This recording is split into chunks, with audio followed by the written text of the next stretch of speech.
Oh, I just have dry mouth. That's all. Hold on. See if I can take a. Oh, that clears it up just a little bit more. All right, we ready? Yes. Okay. In three, two, one.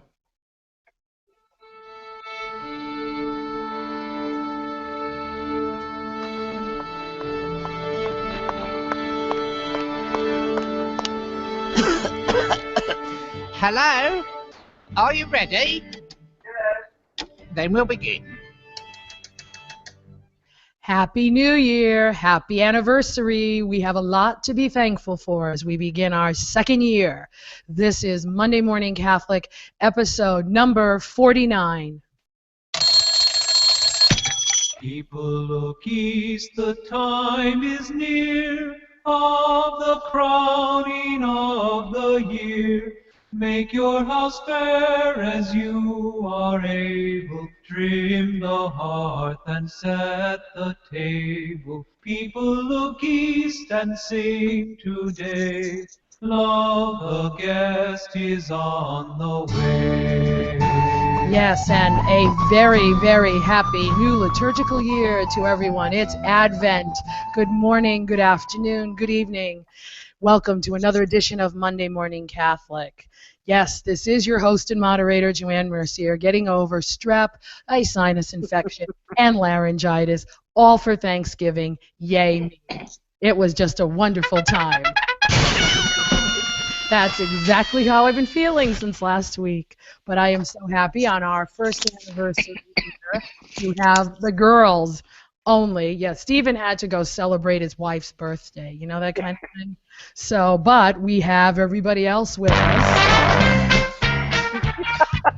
So it's ladies' day here, and we have from St. Thomas Church in Providence, Rhode Island, Linda Reed. Good morning, Linda. How you doing? Good morning. I think I'm doing fine. You think you're doing fine.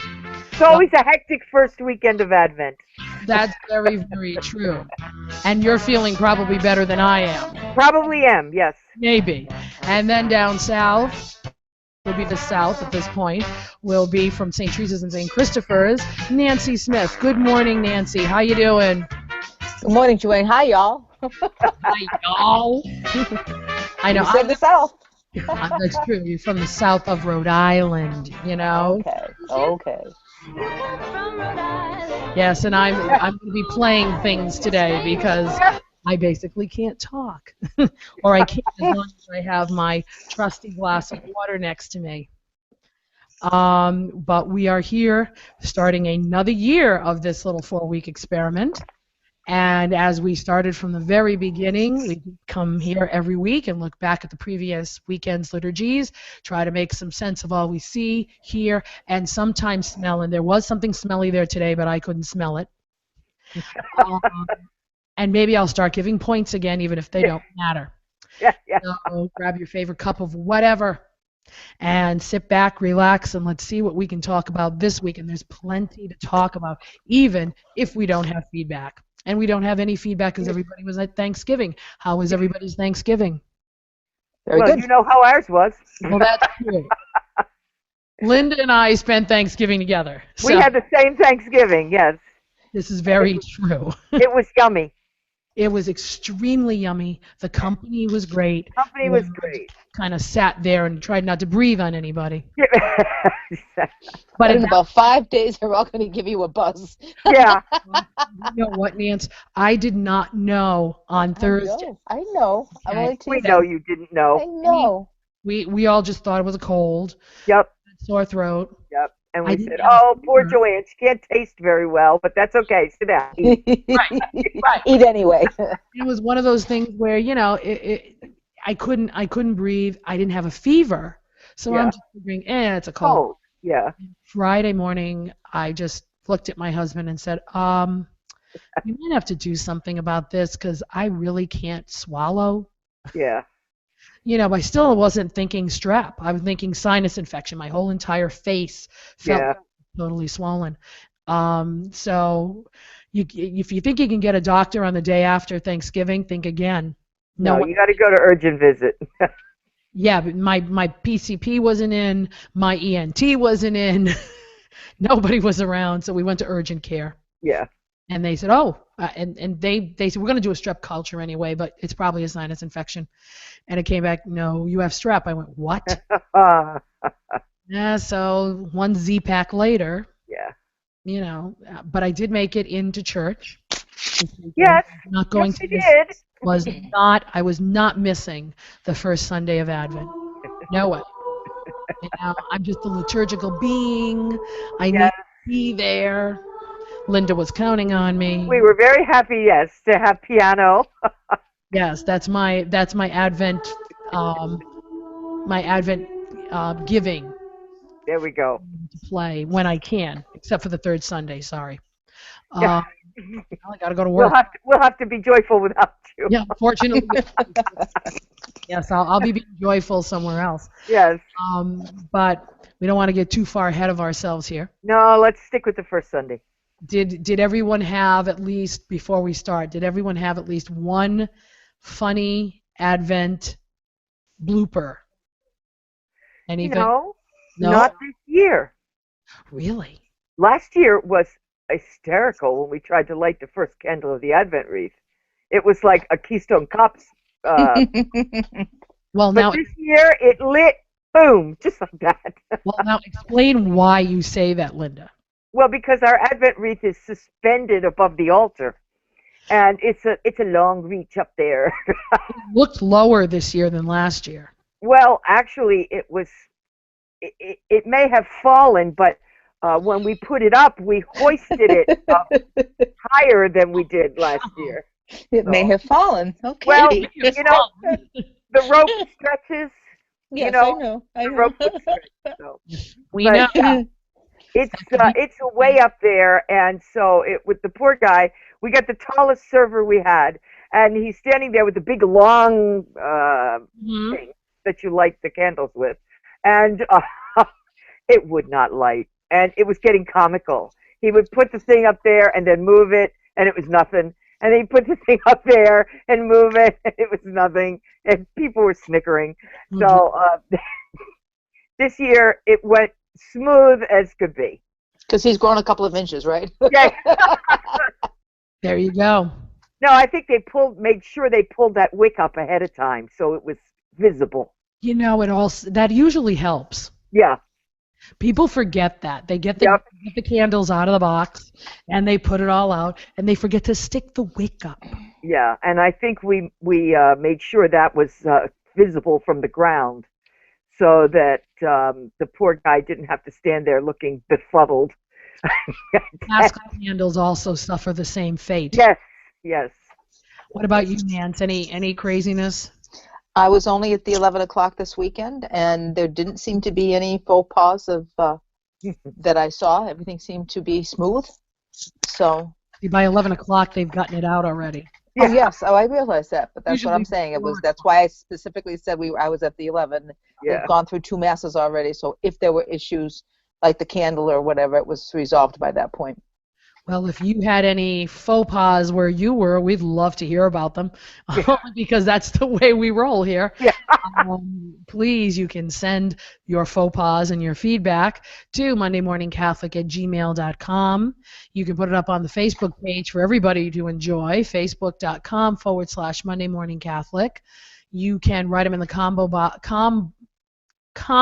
box at mondaymorningcatholic.net, or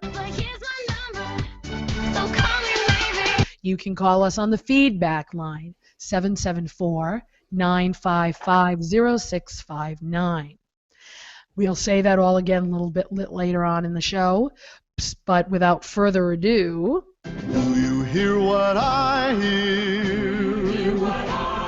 It is Do You Hear What I Hear time for the first Sunday of Advent.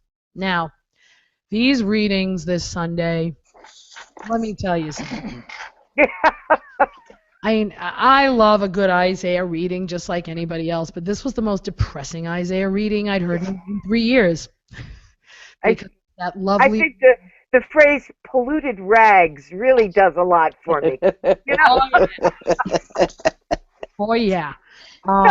It was just so depressing. You know, that we're like the scum of the earth. Yes. You know, but Lord, please, come. Yeah. But you are our Father, You are our even though we Father. are scum. And we are clay, and you are the Yes. potter. Yes. So please. And of course, the only song I'm hearing in my head. Yes, I know. No, you don't know. Oh, I don't know. What were you listening? I was thinking of Abba Father. And see, I was hearing a Fran O'Brien piece that has never been published. Okay, well then I don't know. Note on that, and all I can hear are those of us who used to sing with him singing it. So, and it's, of course, one of the refrains is "You are the potter, we are the clay. Hold us in your mercy." The song's called "Hold Us in Your Mercy," Yeah. and it's not one that Father O'Brien's ever published, but it's absolutely gorgeous piece based on this Isaiah 63. So I'm hearing that in my head. Well, And actually, what I was hearing for most of the reading was John Foley's Redeemer Lord, yes, which is a gorgeous piece, and I used it 3 years ago. ah, I just, sometimes things just get in the way, mhm. and this was one of the years where things got in the way, and I didn't have a chance to do it. But I love that piece. I think it's so evocative of that reading. I think he did a masterful job of that reading, evoking the feel of that reading with that piece, Redeemer Lord.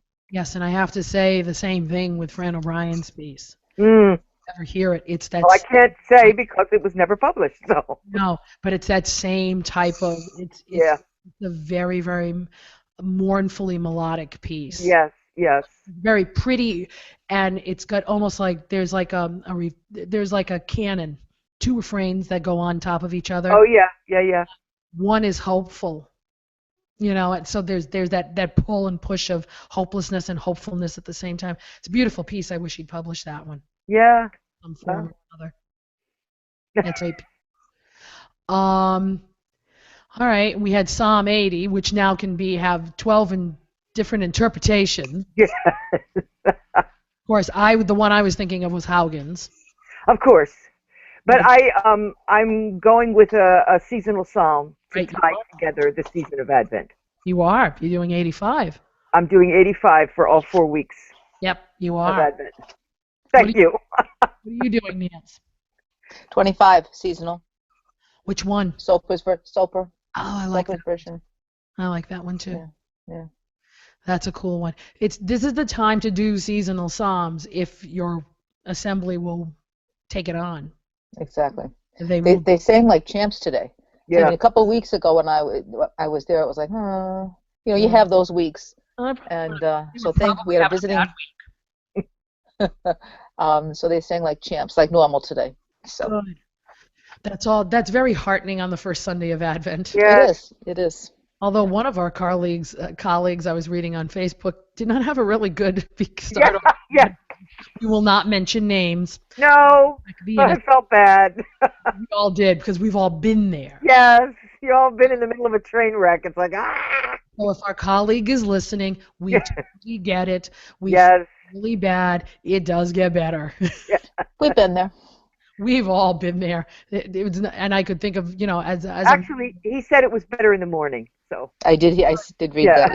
Yeah. hey, look, I was trying not to out the person, so We've only got a he, so. I wasn't even given a gender. Give me some credit.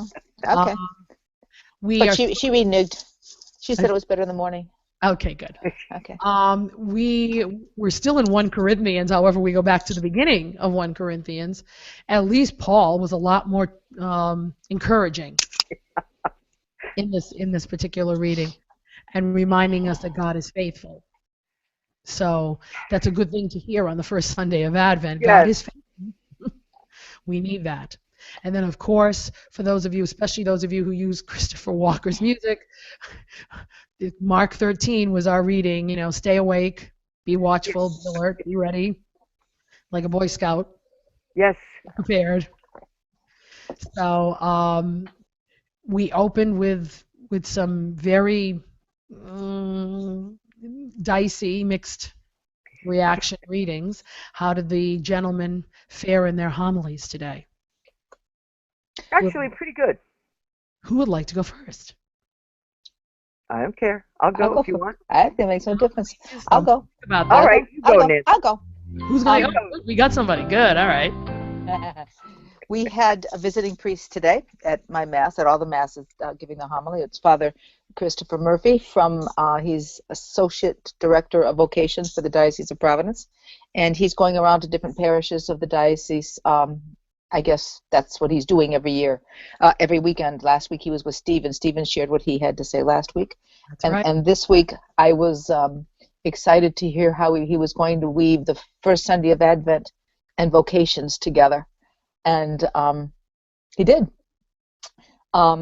He started out talking about Michelangelo carving the David, and how little by little, from the granite, you start to see things. And the story was that a little boy came in every day and was watching him create the David each day, more and more, and that finally, when Michelangelo was finished, the little boy looked up at him and said, "How did you know he was in there?"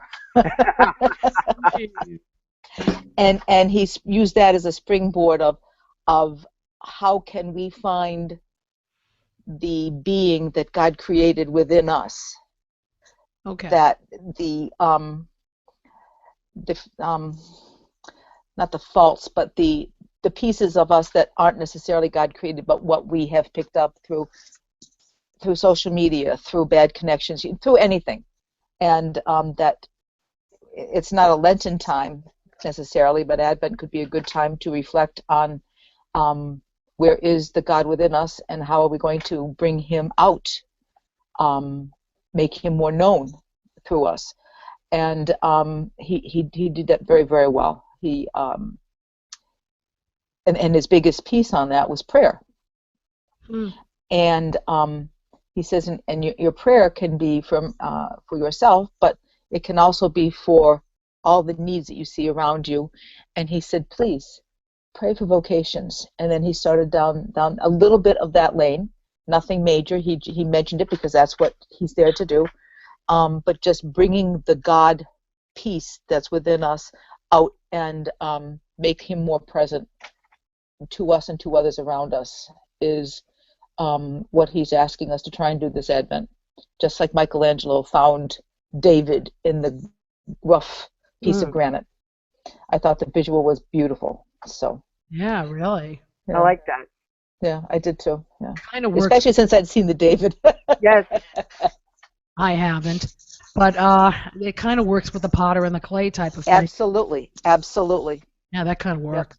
Yep. Yes. Good for So, him being able yeah, to do that. yeah. Next. Yeah, well, that's our guy picked up on the potter and the clay big time. Yes, he did.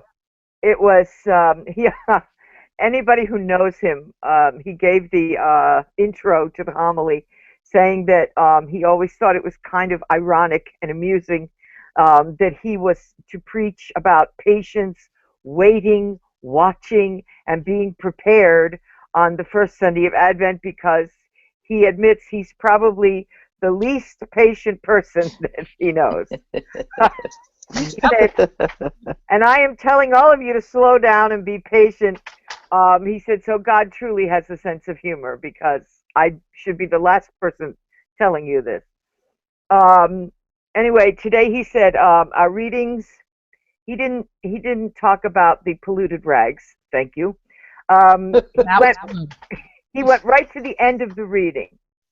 You are our Father. We are the clay, and you are the potter. And he told a story about the school. Every year, the school takes a field trip. The 7th graders take a field trip to Sturbridge Village, and he said how the children were fascinated with the work of the potter. And he went on about how, the potter plopped the clay on the wheel, and when he did one thing, the clay got taller, and when he did something else, the clay got skinnier and flatter, and he once again confessed that most everything he tried to make was an ashtray. Whoa. He said that's about all I ever was able to produce. But he said it's amazing he said, the patience the potter has to have. It's not like it can be done, in the flash of an eye. It has to be worked and worked, and what that means for us is that we have to let go, and we have to allow ourselves to be molded. And oh boy, we don't like that. And that's the truth. I was having a conversation with someone on Thanksgiving, and that was the exact topic of our conversation, was that we need to allow ourselves to be molded to live the kind of life that God wants us to live. But we want to be in charge.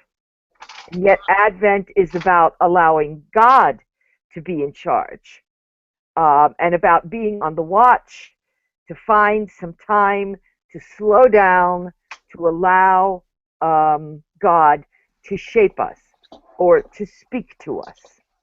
And then he did the contrast. He said, this is not easy, because as soon as you leave this building, there are people telling you there's only so many days left to do shopping, to do wrapping, to do baking, to do cooking, to do whatever it is you need to do to be ready on Christmas. And the church is telling you to slow down and allow God to shape you. And then he spoke about the origins of the Advent wreath.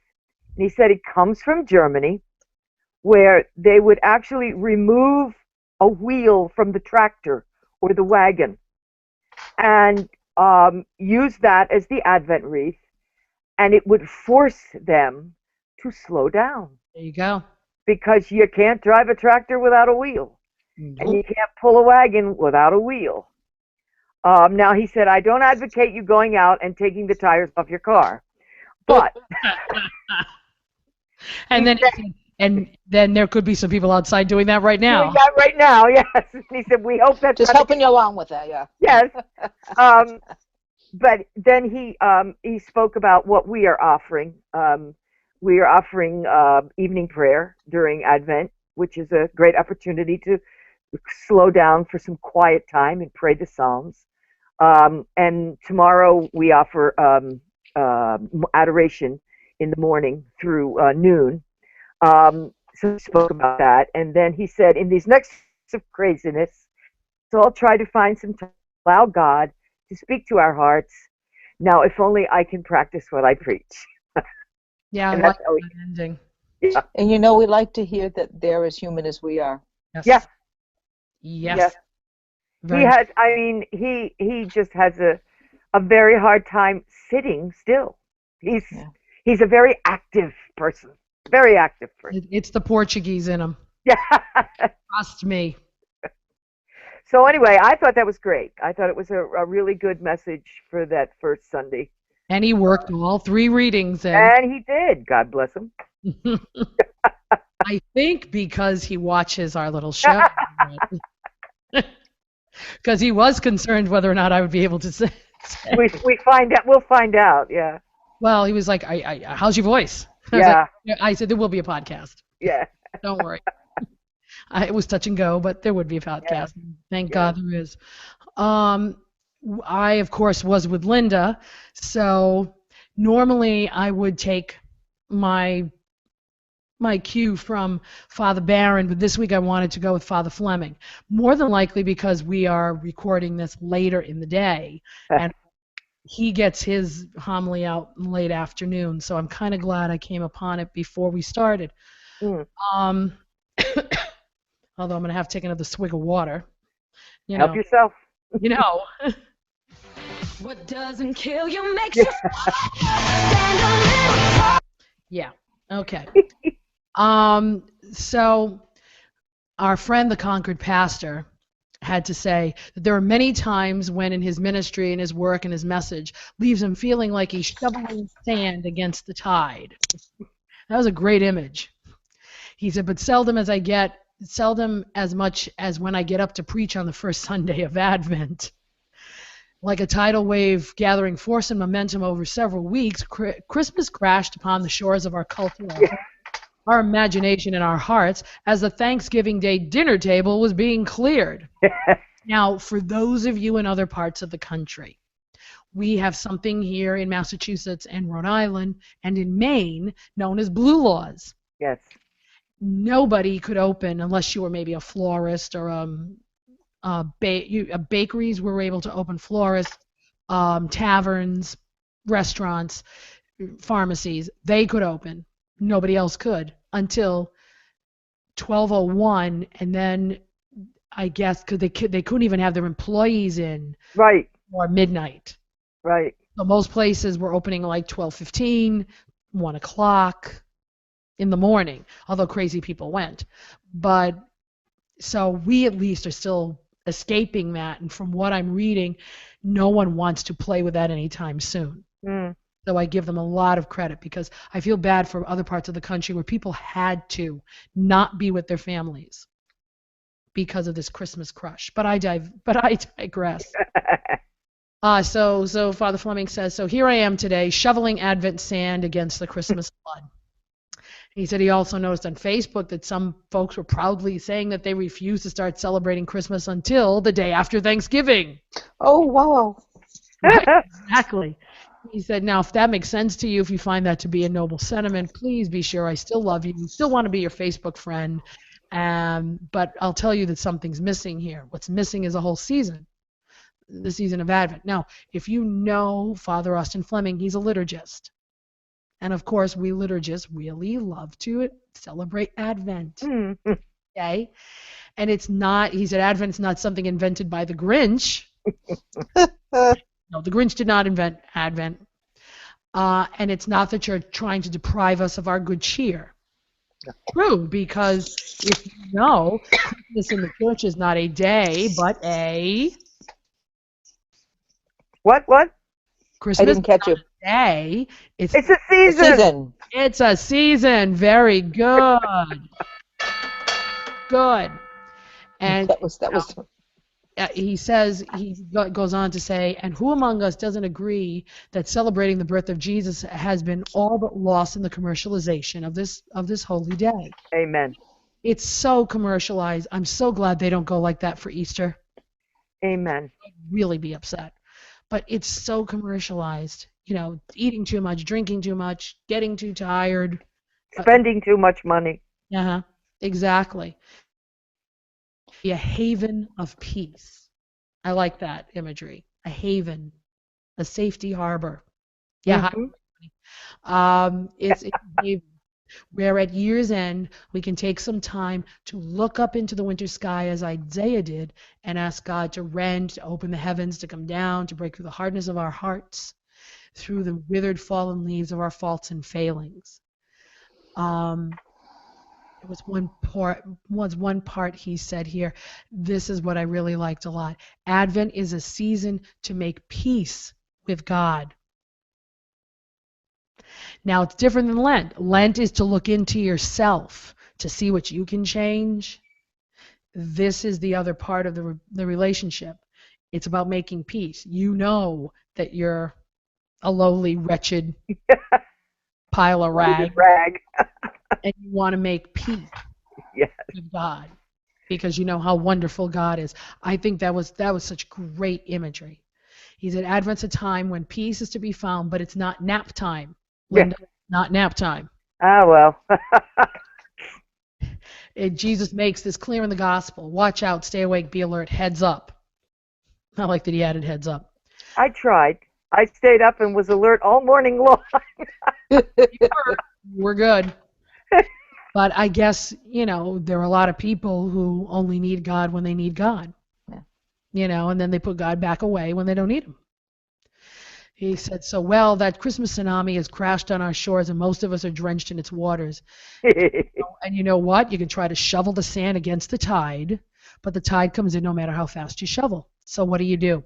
So he gives a practical suggestion to everybody. He says, pause for a moment, take a rough guess at how much you plan to spend on Christmas presents this year. Got that in mind? Okay. Now take 10% of that figure and give it to charity. Do the same with how much do you spend on Christmas entertaining? Take 10%, give that to charity. How much will you spend on wrapping paper, ribbons, Christmas cards? Take 10% of that. And if you really want to be awake and alert this season, estimate how much you're going to spend as a whole, everything, and give 10% of that to charity. Hmm. I think that's I like that idea. That makes perfect sense to me. It makes sense. Because he said, if you're wondering what to get Jesus for his birthday, I have it on Yeah. good advice that he'd be thrilled if you took care of his brothers and sisters in need. Exactly. Exactly. So, Can I make a clarification? sure. When you first said Concord Pastor, Mhm. it didn't sound like Concord Pastor. It sounded Oh. like Concord Pastor. So if No. anybody's looking him up, Oh, okay. I just want to clarify. No. I just want to clarify for other people. It's my cold. I know it is. Yeah. That's the only reason I wanted you to clarify. Clarify it. That's all. Concord. Concord. Okay. As in the town of As in Concord, Concord. Massachusetts. Like, if Concord. you want the Massachusetts accent, it's Concord. But it's Concord. Okay. Yes, so not C-O-N-C-O-R-D. conquered, as in vanquished. yeah, not vanquishing. He's not a vanquishing guy. But he says, Jesus is the one who came and gave us a gift. He was born at Christmas, but it was some 33 years later on a Friday afternoon when he gave not 10%, but 100% of everything he had on the cross. And he's about to share that gift with us once again at this table, giving 100% of his life in the bread and cup of the Eucharist. He always connects Yeah. it back to the Eucharist at He hand, always does. which I really love, because that's what you're there for. Tying all of that stuff in. So he leaves us with, stay awake, be alert. Now, I'll just put an addendum to something that Father Fleming said, in that Father Barron Mm, is giving a kind of a fervorino a day, all during Advent.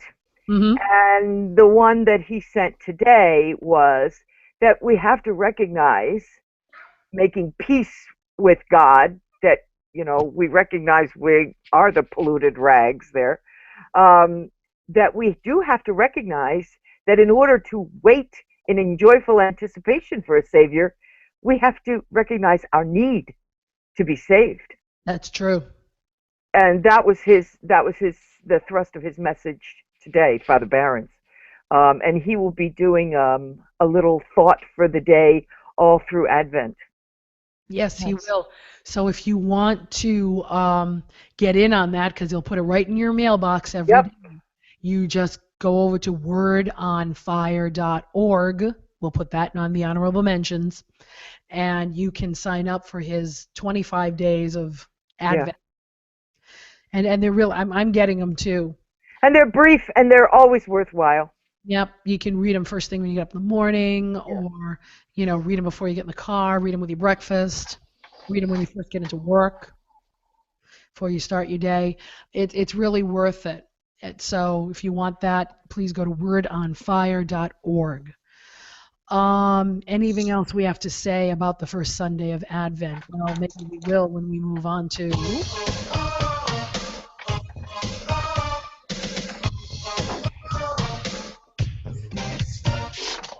Yes, the right stuff. And boy, do we have a lot of things concerning liturgy this week. We may not get to all of them. We already put off some from last week. There's just been so many things happening, we can't keep up with it. But I have to ask, I will say that also Concord Pastor, okay, at blogspot.com, he also has a nice write-up on the Advent origins. If you're interested in looking up how Advent came about, he does a nice job of explaining that. So you can go over to his blog, tell him the folks at Monday Morning Catholic sent ya, and take a look at what how he explains Advent in 25 words or less. Not that short, but he doesn't. So did we have any extra Advent rituals? Yes. I know. We always have a very different opening rite for the season of Advent and season of Lent. And for this year, we used a bowl of incense.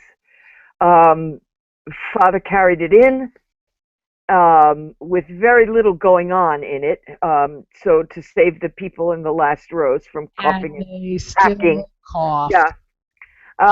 And he placed it on a table. We said the blessing of the Advent wreath, and then he circled the wreath with the bowl and threw the smoke upward there to bless the wreath. And we will have, even though we don't bless the wreath every week, we will have the incense used every week, which I think is really nice because it smells good. That's a nice, I think there's some sort of balsam. At least that's what I was. It's a mixture of two, he said. One of them smells really good but doesn't smoke much, and Okay. the other one smokes a little bit but doesn't smell that much. So he puts the two of them together. Okay, I can deal with that. It's nice for Advent. Yeah, it looked very nice. I really like the use of it, and we go around every year. Are we going to use it? Are we not going to use it? Come on, let's use it No. because it's a beautiful symbol. Yes. Let it go. Let it go. You know, I mean, use the darn stuff. Use it. It really adds solemnity, and you know, we worship with our bodies. So any sensory thing that can be added to the liturgy is only going to help. It's all part of being Catholic. You know, and after the first 3 minutes, everybody quit coughing. You know, I mean, it was. they see the incense, they go, and then they stop. Yeah, So fine after that. nobody passed out. Thank goodness. Usually I wait for the altar server to just go, bam. Yeah, I know. How about you, Nance? Anything? We had the blessing of the Advent wreath, but we didn't have anything beyond that. Okay. One of the things we did musically, to aside from the choice of songs, was for the first couple of weeks we're just using O Come, Emmanuel as an instrumental processing in. And hopefully this coming week we can do the penitential rite that accompanies that, but that we got closed down on this week, but we'll see what happens. Hey. Yeah, well, that happens too. It happens. It happens. Okay. Excuse me as I'm looking at this daunting list. What do I want to attack? There are so many things. Over at CatholicMom.com. Now, we love Lisa Hendy. Hello, Lisa Hendy. We love you. She is the head of CatholicMom.com, and she encourages her Catholic moms to communicate, write, give their opinions. And one mom gave the opinion of wondering whether or not girls should be altar servers, because she felt that, and I'm doing this in a nutshell here, that it's hurting vocations if the boys are not allowed to serve.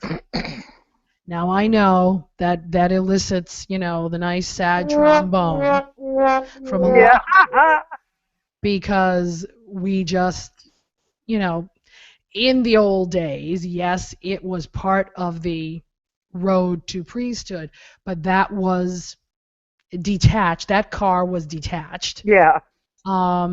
Back in the early 90s. Even Father having Murphy said that today in his vocations. He said the vocations are not being, He did. they're not getting the vocations the same avenues that they used to. He said it himself. There you go. And not specifically pointed to this topic, but this was, as you said, one of the avenues. Yeah, so of course I put that up on the website, and I put that up on the Facebook page, and a lot of people read it, but I was kind of hoping there'd be a little bit of discussion on it. That one. I was saving it for today. You were saving it for today, so go ahead. No, I just do not agree with it at all. First of all, having girl servers doesn't stop the boys from serving. They just have to share the time. They don't maybe not serve every week or every other week. Although in our parish, the boys still get plenty of serving time, and we have plenty of young ladies serving at the altar. And so therefore, I don't see that argument holds any water at all.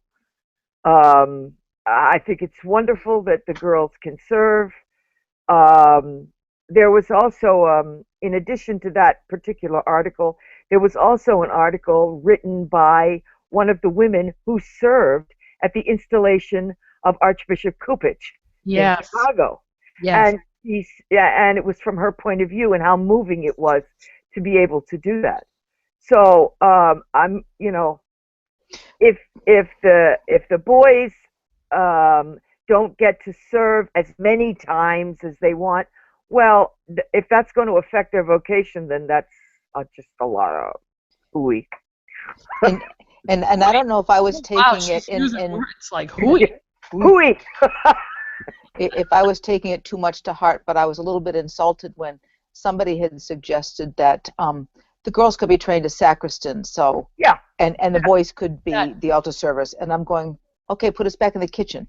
This was kind of the mentality is, and I'm going, do you have any clue what you are saying? Yeah. Perhaps I was being overly sensitive, but that's exactly what I thought. That's immediately where my mind went, and I'm going, aren't we all in this together? I respect your opinion, but open. Yep, we are. I didn't hear that. So anyway, I'm sorry. You want me to do it again? Sure. Yes. Yeah, we are all in this together. Yeah. So it kind of was, to me, I took it as an insulting piece that women do the kitchen jobs better than the other pieces, or that's where we belong, so we could do that. That's where we instead. Belong. Yeah. That's where we belong, so we could do that instead. I was a little bit again pointed on that one. There's a couple of issues here that are playing themselves out with all this. And I understand that some people would think that this is grandstanding again, all right? Because we also have on the Facebook page this week, last week, the article about the Diocese of Lincoln, Nebraska facing the east, okay? So we're getting in that sticky area of the extraordinary creeping in on the ordinary forms. And I understand this, and this is part of it. Let's see if I get enough voice to handle this. When somebody thinks that all of this looks like grandstanding, then I understand that they can draw these types of conclusions. When you look at it and you teach it and you model it as service, then there is no grandstanding from priests or servers or lectors or musicians or anybody that's up front. When you're up front, you need to be reverent. There has to be a model of reverence from the lowliest server to the bishop. And I think as one who has served on the altar, as a server, as a master of ceremonies, it's my calling to model what the younger ones should do. And whether it's a girl or the very first day, I had trained servers for years before the girls got a chance to do anything. And I'll never forget my first day when I sent my first girl servers down the aisle and cried like a little girl. And watched them go down the aisle. Yeah. First time. And they never disappointed me. Excuse me. They never disappointed me. No. The boys I trained never disappointed me either. And for a lot of years, yes, gentlemen, I was training those boys. Yeah. Okay? So, again, we're all in this together. It's whoever's gifts are strong enough to serve, and they should be doing what they should be doing. Yeah. If that's your gift, then you should do it. If a boy's gift is to be a sacristan, then let him be a sacristan. Yeah. It could still lead to a vocation. Of course. You know what I mean? The vocation is going to come from people asking the question, did you ever think about being a priest? And modeling a good Christian life. There's where your vocations come from. Yep. Okay? Not so much service at the altar, although that is one way. But it's not the only way, and it's not the best way. And girls who can't become priests or deacons, Yet. their service will be borne out in a different way. But they might get that feeling of service from being on the altar. Well, So, not only feeling of service, which of course they will get, but the feeling of belonging. That this is our church as well as the men's, and that to be able to be a server as well as to be able to be a lector, mhm. which they couldn't be before. Through the original universal, which I Yeah. don't think was ever, and I mean, I'll put this out there. The universal rubric on that is that if a woman is a lector, she should be lecturing outside of the sanctuary. Yeah, right. That is still on the book. That's just plain ridiculous. No, because bishop conferences have said that's not practical, and I totally agree with them. Yeah. But it's like, why? Why is that even on the book? It A was on woman the book because or a man it was leading. on the book because of where it was. Yeah, well, and when it was. Right, exactly. But women couldn't do a lot of things before the council. Women couldn't do anything before the council but scrub the floors and show up for mass, basically, Right. and maybe iron the altar linens. Is that why everybody sits in the back of the church now? Yeah. Yes. So to start saying, oh, I don't think girls ought to be servers. I mean, I don't know. That just, again, It's ridiculous to me. it's ridiculous to me. It's just a step backward. Sorry. And it's not because we're some, liberal women's libbers, because that's No, not at all. three of us could ever fit into that category. No, we're not women's libbers, but we are, I believe, staunch supporters of the Second Vatican Council. I would totally agree with you there. There you go. That's it. And I know nothing but, so that's exactly where I stand. You're right, Linda. Yeah, and I grew up with a faint memory of the old, firmly entrenched in the new, and maybe because I ended up doing a lot of things first in my parish when I was a girl growing up. It's, you know what I mean? It's always been, you can do this, and I was always encouraged. Well, see, as a girl growing up, I was never allowed to do anything in my parish. I was We had a choir who was all men and boys, so I couldn't even sing, except, and not even in the pew that much, because, it was just, follow your missal, and that's it. right. So, the idea of me, for me, the thought of going back to that kind of liturgy is really most unattractive. No, I can understand. I totally get it. I totally get where you come from. Yeah. And I'm somewhere in the middle where some folks in the new right have thrown the baby out with the bathwater. Yes, that too. And so I will always rally against that, because I really feel that the ritual is beautiful and we need to take care of it and we need to respect it, and there is choice in there and there is plenty for everybody to do. Exactly. We're not trying to invent new things. No. Sometimes we are accused of doing. We're not inventing new things. We're using the ritual we have. At least we're using the choices. I am, you are, Nancy is, Stephen is. We use the ritual we have in hand. Yeah. We can say that much. So that's, it figures our anniversary, and here we go. We're just, just diving right into it. We just keep diving into these subjects, and but I'm not going to not talk about them, and I'm also not going to apologize for them. No. It's where we Heaven. are. So as It's in the news. It's in the church news right now. So why should we be Yeah. doing anything but that? I don't know. I wouldn't. Exactly. And another one, and here's another one that's in this all falls under liturgy and ritual, believe it or not. Yeah. The Archdiocese of Denver has decided, and I heard this from my friends Greg and Jennifer Willits, that Catholics next door, follow them please, newevangelizers.org.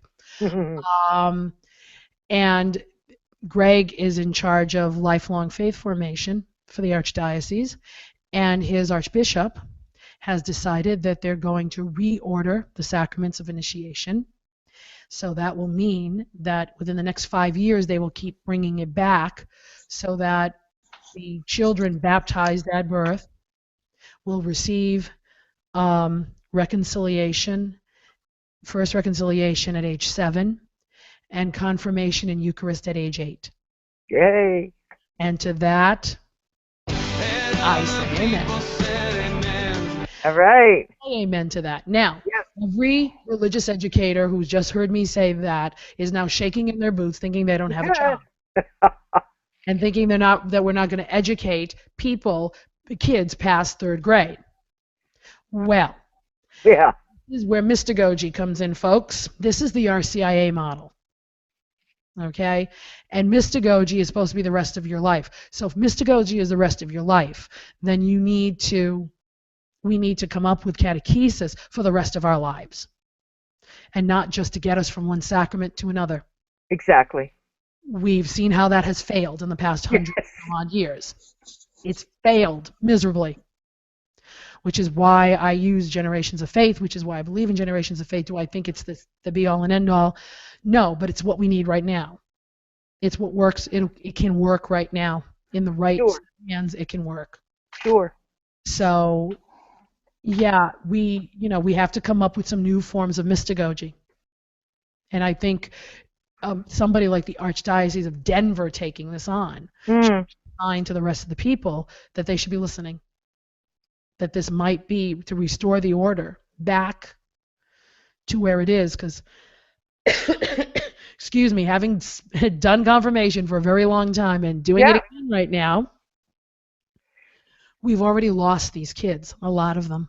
And you can bet everybody's eyes are going to be on Denver Oh, to see how it goes. Mine will be. Yeah. Portland, Maine has been doing it for years. But they're not the stronghold or the. No.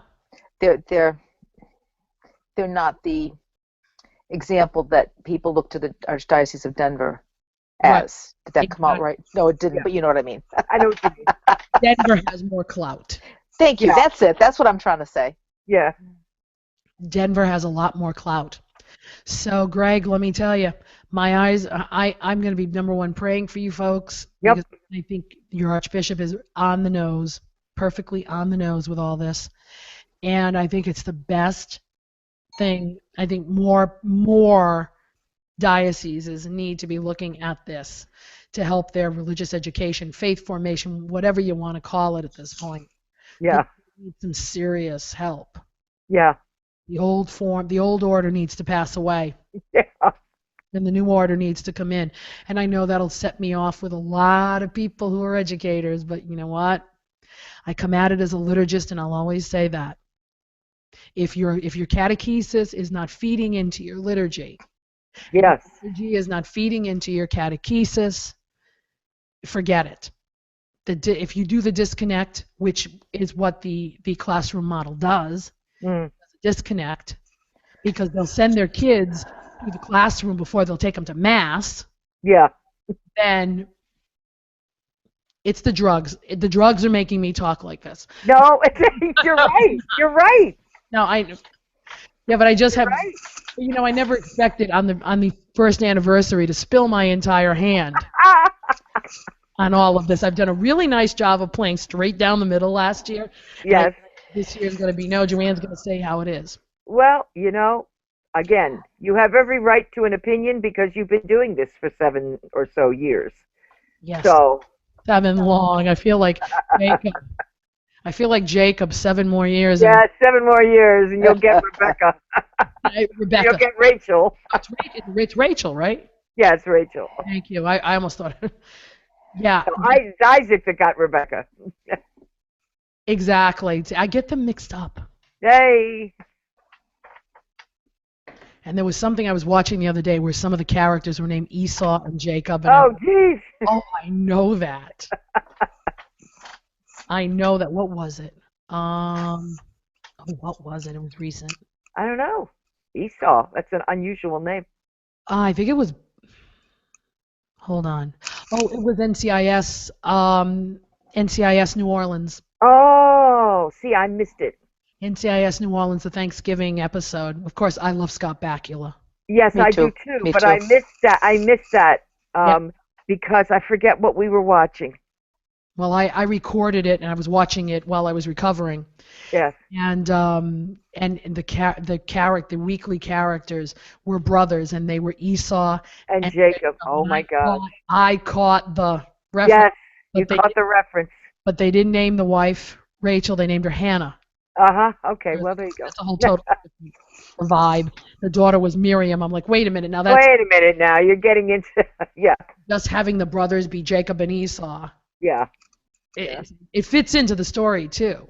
Okay. You have to watch it, because if you can watch this on the CBS app, I'm Yes. sure you have it. Yes. I unfortunately just recorded the regular NCIS. I didn't record the next one. I watch that one, too. I do too. I watch them both. I do 3.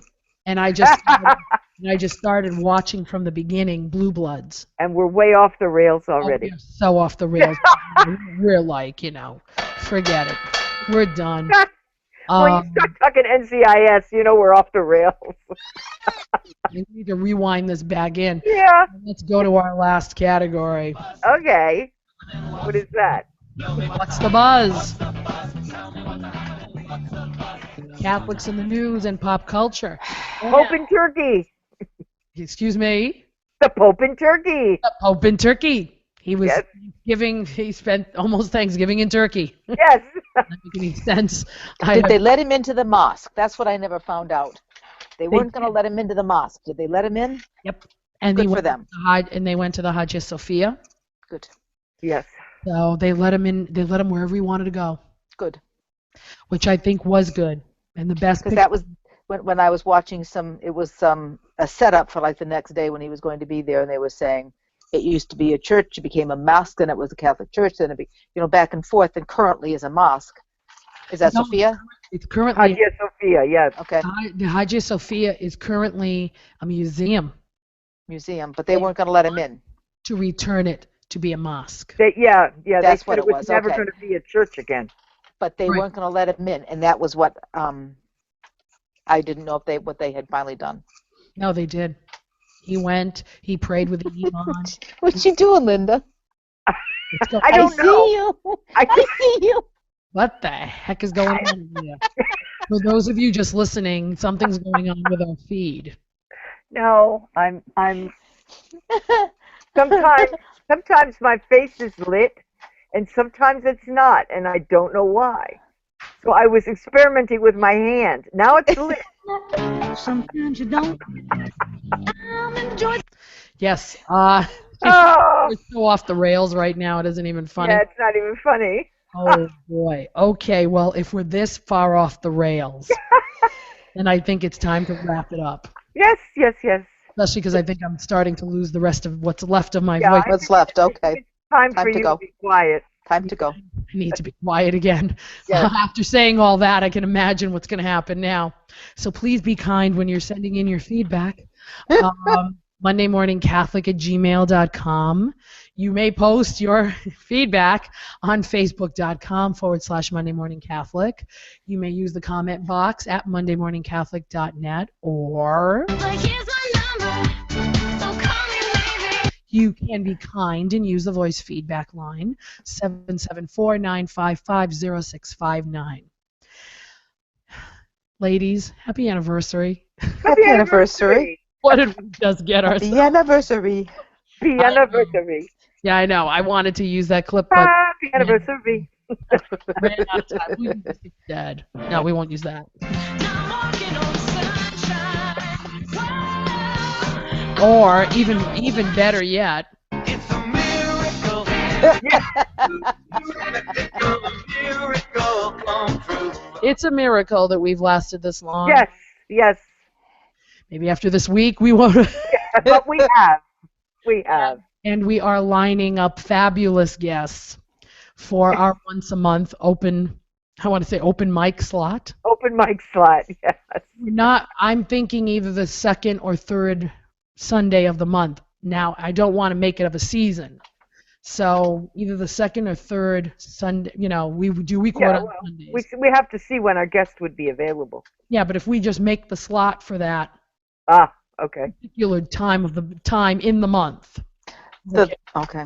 say we're going to fill that slot and see what happens. Go for it. Give it a shot. So I'll be talking to a few people this week. We'll see what we can line up. Good. Not going to name any names yet. Keep it all a surprise. You can keep watching. But it's been fun for the fact that, we talked a little bit about it last week because Stephen was here. But how do you feel after a year? It's really been fun, and I must say that I kind of miss it when we don't do it, or when I don't do it. We miss you when you don't do it. I don't know. It's just kind of fun to do. And like you said, I'm astounded that anybody really listens to this.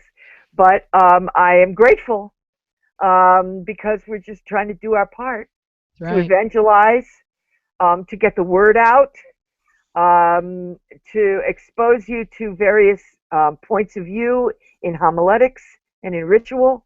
And it makes us happy to do it. And Catholics are people too. They certainly are. We are a fun bunch Most of the time. most of the time. We're just human like everybody else. That's We try right. we try to do our part like Linda just said. That's Mhm. absolutely right. Absolutely. Yeah. Try to do our part. We do. So that was our part for this week. I thank Linda Reed, Nancy Smith. I thank you all for listening. I wanted to do this. Believe me, I still don't feel up to snuff, but I wasn't going to miss our first anniversary or the first Sunday of Advent. So thank you all for joining us again. Let's do another year. So be sure you do something for Advent to slow down. And we'll see you next time. Ciao for now. God bless. Bye.